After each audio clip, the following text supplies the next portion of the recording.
เนี่ยครับ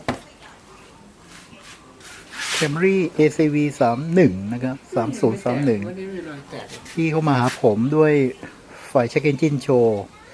แต่ผมเช็คแล้วปรากฏว่ามีการจ่ายหนาจ่ายบางในระบบรถไม่ได้ติดแก๊สนะครับ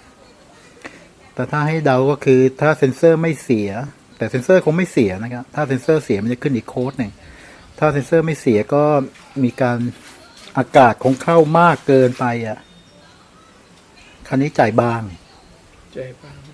บางก็คืออาจจะฉีดเท่าเดิมอากาศเข้ามากกว่าเดิมก็คือบางหรืออากาศเข้าเท่าเดิมฉีดน้อยกว่าเดิมคือบางหนาคือตรงข้ามนะครับ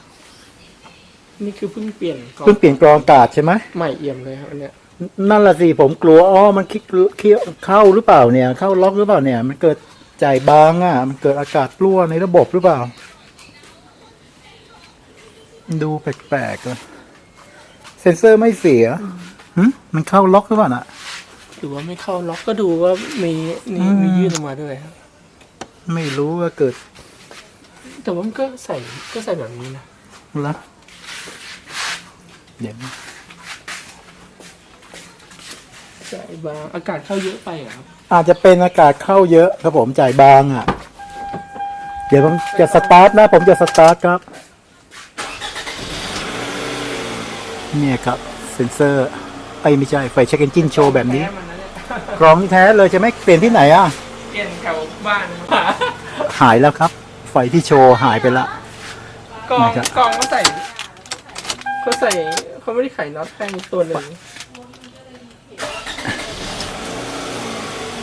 เพราะลมมันแรงก็ดันอยู่กันนะใช่ครับใช่ก็ไม่เสียครับสรุปว่าไปทำอะไรมานะก็เปลี่ยนกรองอากาศแล้วก็ช่างน้ำมันเครื่องเปลี่ยนถ่ายน้ำมันเครื่องเปลี่ยนกรองอากาศเปลี่ยนกรองน้ำมันเครื่องแล้วช่างก็ขันน็อตไม่แน่น